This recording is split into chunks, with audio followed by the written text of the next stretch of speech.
ಜನಗಣತಿ ಗಣತಿದಾರರಿಗೂ ಸ್ವಾಗತ. ಈ ಒಂದು ವಿಶೇಷ ವಿವರಣೆಯಲ್ಲಿ HLO ಆ್ಯಪ್ ಅನ್ನು ಬಳಸೋದನ್ನ ಅಂದ್ರೆ ಅದರಲ್ಲಿ ಮಾಸ್ಟರಿ ಮಾಡೋದು ಹೇಗೆ ಅಂತ ನೋಡೋಣ. ನೀವೇನಾದರೂ ಹೊಸ ಗಣತಿದಾರರ್ ಆಗಿದ್ರೆ ಫೀಲ್ಡಲ್ಲಿ ಎದುರಾಗುವ ಸವಾಲುಗಳನ್ನು ಧೈರ್ಯವಾಗಿ ಹೇಗೆ ಎದುರಿಸೋದು ಅಂತ ಈ ಡಿಜಿಟಲ್ ಗೈಡ್ ನಿಮಗೆ ಖಂಡಿತ ಸಹಾಯ ಮಾಡುತ್ತೆ. ಫೀಲ್ಡ್ಗೆ ಹೋಗೋ ಮೊದಲನೇ ದಿನ ಅಲ್ವಾ? ಸ್ವಲ್ಪ ಕನ್ಫ್ಯೂಷನ್, ಸ್ವಲ್ಪ ಟೆನ್ಷನ್ ಇರೋದು ಸಹಜ. ಆದರೆ ಚಿಂತೆ ಮಾಡಬೇಡಿ, ಈ ಗೈಡ್ನಲ್ಲಿ ನಾವು ಜೊತೆಯಾಗಿ ಕೆಲಸದ ಕಷ್ಟದ ಭಾಗಗಳನ್ನು ಒಂದೊಂದಾಗಿ ಸರಳವಾಗಿ ಅರ್ಥ ಮಾಡ್ಕೊಳ್ಳೋಣ. ಸರಿ, ಹಾಗಿದ್ರೆ ಶುರು ಮಾಡೋಣ ಬನ್ನಿ. ನೀವು ಫೀಲ್ಡ್ಗೆ ಹೊರಡೋಕ್ ಮುಂಚೆ ದಿನದ ಆರಂಭ ಸರಿಯಾಗಿದ್ರೆ ಸಾಕು, ಇಡೀ ದಿನದ ಕೆಲಸ ಸ್ಮೂತಾಗಿ ಆಗುತ್ತೆ. ಅದಕ್ಕೆ ಒಂದು ಒಳ್ಳೆ ಸ್ಟಾರ್ಟಿಂಗ್ ರುಟೀನ್ ಇಟ್ಕೊಳ್ಳೋದು ತುಂಬಾನೇ ಮುಖ್ಯ. ಹಾಗಿದ್ರೆ ಆ ರುಟೀನ್ ಹೇಗಿರಬೇಕು ಅಂತ ನೋಡೋಣವಾ? ಮೊದಲನೇದಾಗಿ ನಮ್ಮ ಡಿಜಿಟಲ್ ಟೂಲ್ ಕಿಟ್ ಅಂದ್ರೆ HLO ಆ್ಯಪ್ನ ಡ್ಯಾಶ್ಬೋರ್ಡ್ ಬಗ್ಗೆ ಸ್ವಲ್ಪ ತಿಳ್ಕೊಳ್ಳೋಣ.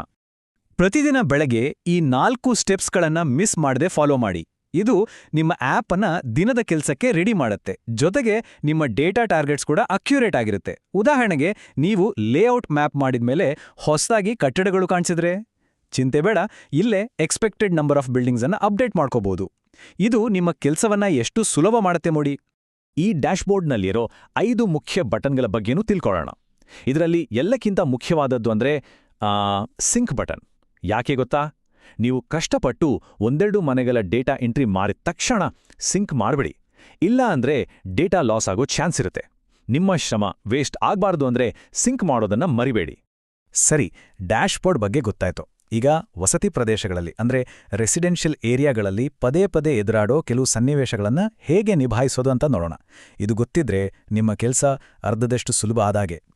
ಇಲ್ಲೊಂದು ಇಂಟ್ರೆಸ್ಟಿಂಗ್ ವ್ಯತ್ಯಾಸ ಇದೆ ನೋಡಿ. ಬೀಗ ಹಾಕಿದ ಮನೆಗೂ ಖಾಲಿ ಮನೆಗೂ ಏನ್ ವ್ಯತ್ಯಾಸ?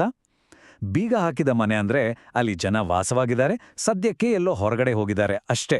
ಹಾಗಾಗಿ ಮತ್ತೆ ವಾಪಸ್ ಬಂದು ಸರ್ವೆ ಪೂರ್ತಿ ಮಾಡಬೇಕು. ಅದಕ್ಕೆ ಅದನ್ನ ಡ್ರಾಫ್ಟಲ್ಲೇ ಸೇವ್ ಮಾಡ್ತೀವಿ. ಆದರೆ ಖಾಲಿ ಮನೆ ಅಂದ್ರೆ ಆ ಎಂಟ್ರಿ ಕಂಪ್ಲೀಟ್ ಆದ ಹಾಗೆ, ಅದನ್ನ ತಕ್ಷಣವೇ ಸಿಂಕ್ ಮಾಡಿಬಿಡ್ಬೋದು. ಒಂದೇ ಬಿಲ್ಡಿಂಗ್ನಲ್ಲಿ ತುಂಬಾ ಕುಟುಂಬಗಳಿದ್ರೆ ಏನ್ ಮಾಡೋದು?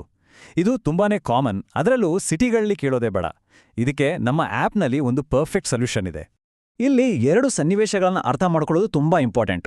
ಮೊದಲನೇದು ಒಂದು ಅಪಾರ್ಟ್ಮೆಂಟ್ ಥರ, ಒಂದೇ ಬಿಲ್ಡಿಂಗು ಆದರೆ ಬೇರೆ ಬೇರೆ ಮನೆಗಳು. ಇಲ್ಲಿ ಬಿಲ್ಡಿಂಗ್ ನಂಬರ್ ಒಂದೇ ಇರುತ್ತೆ, ಆದರೆ ಪ್ರತಿ ಫ್ಲ್ಯಾಟ್ಗೂ ಹೊಸ ಜನಗಣತಿ ಮನೆ ನಂಬರ್ ಸಿಗುತ್ತೆ. ಎರಡನೇದು ಒಂದೇ ಮನೆ, ಆದರೆ 2 ಕುಟುಂಬಗಳು ವಾಸವಾಗಿವೆ, ಅಂದ್ರೆ ಅಡಿಯ ಮನೆ ಒಂದೇ. ಈ ಸನ್ನಿವೇಶದಲ್ಲಿ ಬಿಲ್ಡಿಂಗ್ ನಂಬರ್ ಮತ್ತೆ ಜನಗಣತಿ ಮನೆ ನಂಬರ್ ಎರಡನ್ನೂ ರಿಪೀಟ್ ಮಾಡಬೇಕು. ಇದು ತುಂಬಾ ಮುಖ್ಯವಾದ ಪಾಯಿಂಟ್, ನೆನ್ಪಿಟ್ಕೊಳ್ಳಿ. ಇಲ್ಲಿವರೆಗೆ ಬೇಸಿಕ್ಸ್ ನೋಡಿದ್ವಿ. ಈಗ ಬರೋಣ ಸ್ವಲ್ಪ ಕಾಂಪ್ಲೆಕ್ಸ್ ಆದ ವಿಚಾರಗಳಿಗೆ. ಅಂದ್ರೆ ಒಂದೇ ಕಟ್ಟಡದಲ್ಲಿ ಮನೆ, ಅಂಗಡಿ ಎಲ್ಲಾನೂ ಇರೋದು, ಮತ್ತೆ ಹಾಸ್ಟೆಲ್ಗಳ ತರಹದ ಸಾಂಸ್ಥಿಕ ಕುಟುಂಬಗಳು, ಇವುಗಳನ್ನ ಹೇಗೆ ನಿಭಾಯಿಸೋದು? ಬನ್ನಿ, ಇದನ್ನ ಒಂದು ಉದಾಹರಣೆ ಮೂಲಕನೇ ಅರ್ಥ ಮಾಡ್ಕೊಳ್ಳೋಣ. ಒಂದು ಬಿಲ್ಡಿಂಗ್ ನಂಬರ್ 15 ಇದೆ ಅಂತ ಅಂದ್ಕೊಳ್ಳಿ. ಅದರ ಗ್ರೌಂಡ್ ಫ್ಲೋರಲ್ಲಿ 3 ಅಂಗಡಿಗಳಿವೆ, ಮೇಲ್ಗಡೆ 2 ಮನೆಗಳಿವೆ. ಈಗ ಇದರ ಎಂಟ್ರಿ ಹೇಗೆ ಮಾಡೋದು ನೋಡಿ. ಇದನ್ನ ಸ್ಟೆಪ್ ಬೈ ಸ್ಟೆಪ್ ಮಾಡೋಣ. ಒಂದೇ ಕಟ್ಟಡ, ಆದರೆ 5 ಬೇರೆ ಬೇರೆ ಎಂಟ್ರಿಗಳು.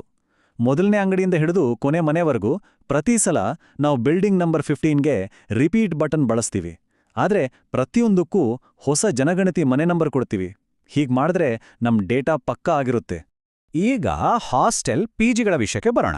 ಇವುಗಳಿಗೆ ಪ್ರಶ್ನೆ 7ರಲ್ಲಿ ವಾಸ ಹಾಗೂ ಇತರ ಬಳಕೆ ಅಂತ ಸೆಲೆಕ್ಟ್ ಮಾಡಿ. ಡಿಸ್ಕ್ರಿಪ್ಷನ್ ಬಾಕ್ಸ್ನಲ್ಲಿ ಹಾಸ್ಟೆಲ್ ಅಥವಾ ಪಿಜಿ ಅಂತ ಸ್ಪಷ್ಟವಾಗಿ ಬರೀರಿ. ಎಲ್ಲಕ್ಕಿಂತ ಮುಖ್ಯವಾಗಿ ಸಂಸ್ಥಾ ರೂಪ ಅಥವಾ ಇನ್ಸ್ಟಿಟ್ಯೂಷನಲ್ ಹೌಸ್ಹೋಲ್ಡ್ ಅನ್ನೋ ಸಬ್ ಆಪ್ಷನ್ ಸೆಲೆಕ್ಟ್ ಮಾಡೋದನ್ನ ಮರಿಬೇಡಿ. ಹೀಗೆ ಮಾಡಿದಾಗ ಮಾತ್ರ ಆ ಇಡೀ ಹಾಸ್ಟೆಲ್ನ ಒಂದೇ ಒಂದು ದೊಡ್ಡ ಕುಟುಂಬ ಅಂತ ಗಣನೆಗೆ ತಗೋತಾರೆ. ಇಲ್ಲ ಅಂದ್ರೆ ಪ್ರತಿ ರೂಮ್ಗೂ ಒಂದೊಂದು ಎಂಟ್ರಿ ಮಾಡಿದ ಹಾಗಾಗತ್ತೆ. ಅದು ತಪ್ಪು. ಜನಗಣತಿ ಅಂದ್ರೆ ಬರೀ ಮನೆಗಳನ್ನ ಲೆಕ್ಕ ಹಾಕೋದಲ್ಲ. ಕಚೇರಿಗಳು, ಬಸ್ ನಿಲ್ದಾಣಗಳು, ದೇವಸ್ಥಾನಗಳು ಎಲ್ಲವನ್ನೂ ಕೌಂಟ್ ಮಾಡಬೇಕು. ಅದಕ್ಕೆ ಇಲ್ಲೊಂದು ಕ್ವಿಕ್ ರೆಫರೆನ್ಸ್ ಗೈಡ್ ಇದೆ. ಈ ಟೇಬಲ್ ಇದೆಯಲ್ಲ, ಇದು ನಿಮ್ಮ ಬೆಸ್ಟ್ ಫ್ರೆಂಡ್ ಇದ್ದಾಗೆ. ಇದು ವಾಸಕ್ಕೆ ಬಳಸದ ಯಾವುದೇ ಕಟ್ಟಡವನ್ನ ಕ್ಲಾಸಿಫೈ ಮಾಡೋಕೆ ಒಂದು ಚೀಟ್ ಶೀಟ್ ಇದ್ದಾಗೆ. ಸರಿಯಾದ ಕ್ಯಾಟಗರಿ ಸೆಲೆಕ್ಟ್ ಮಾಡಿ ಒಂದು ಸಣ್ಣ ವಿವರಣೆ ಕೊಟ್ಟೆ ಸಾಕು, ಒಂದೇ ನಿಮಿಷದಲ್ಲಿ ನಿಮ್ಮ ಎಂಟ್ರಿ ಮುಗಿದೋಗುತ್ತೆ. ಟೆಕ್ನಾಲಜಿ ಅಂದ್ಮೇಲೆ ಕೆಲವೊಮ್ಮೆ ಸಣ್ಣಪುಟ್ಟ ಸಮಸ್ಯೆಗಳು ಬರೋದು ಕಾಮನ್. ಆ್ಯಪ್ ಹ್ಯಾಂಗ್ ಆಗೋದು, ಕ್ಲೋಸ್ ಆಗೋದು, ಹೀಗೆ. ಹಾಗಾದಾಗ ಏನ್ ಮಾಡಬೇಕು? ಅದಕ್ಕೆ ಇಲ್ಲಿದೆ ಸೊಲ್ಯೂಷನ್. ಕೆಲಸ ಮಾಡ್ತಾ ಇರಬೇಕಾದ್ರೆ ಸಡನ್ ಆಗಿ ಆ್ಯಪ್ ಕ್ಲೋಸ್ ಆದ್ರೆ ಅಥವಾ ಫ್ರೀಸ್ ಆದ್ರೆ ಟೆನ್ಷನ್ ಮಾಡ್ಕೋಬೇಡಿ. ಇದೊಂದು ಗೊತ್ತಿರೋ ಸಮಸ್ಯೆನೇ, ಮತ್ತೆ ಇದನ್ನ ಸರಿಪಡಿಸಕ್ಕೆ ಒಂದು ಸಿಂಪಲ್ ಪ್ರೊಸೀಜರ್ ಕೂಡ ಇದೆ.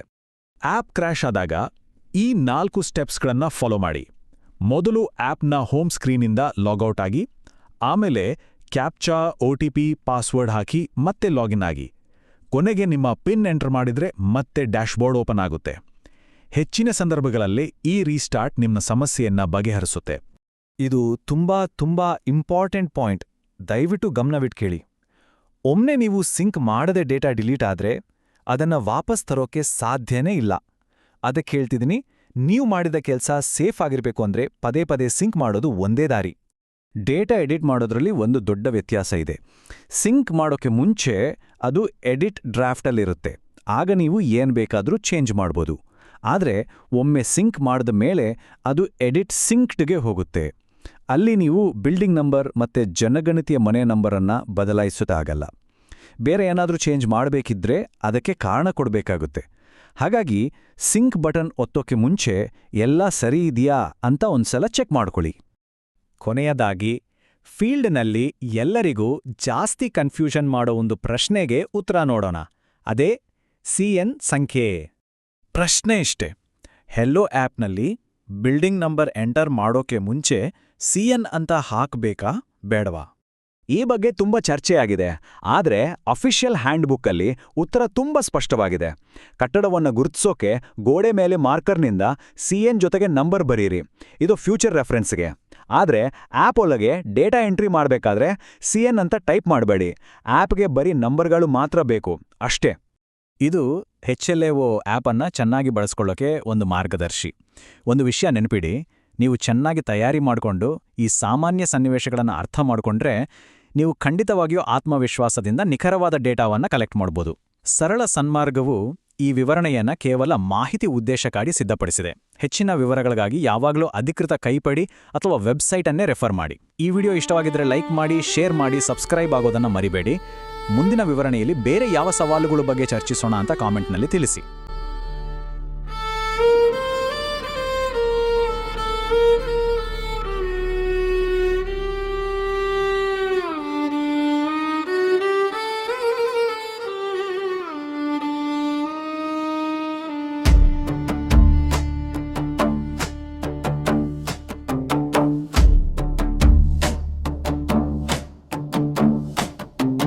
ಜನಗಣತಿ ದೇಶದ ಕಣ್ಣು, ಜನರ ಸಂಖ್ಯೆ ಆಧಾರವೆನ್ನು,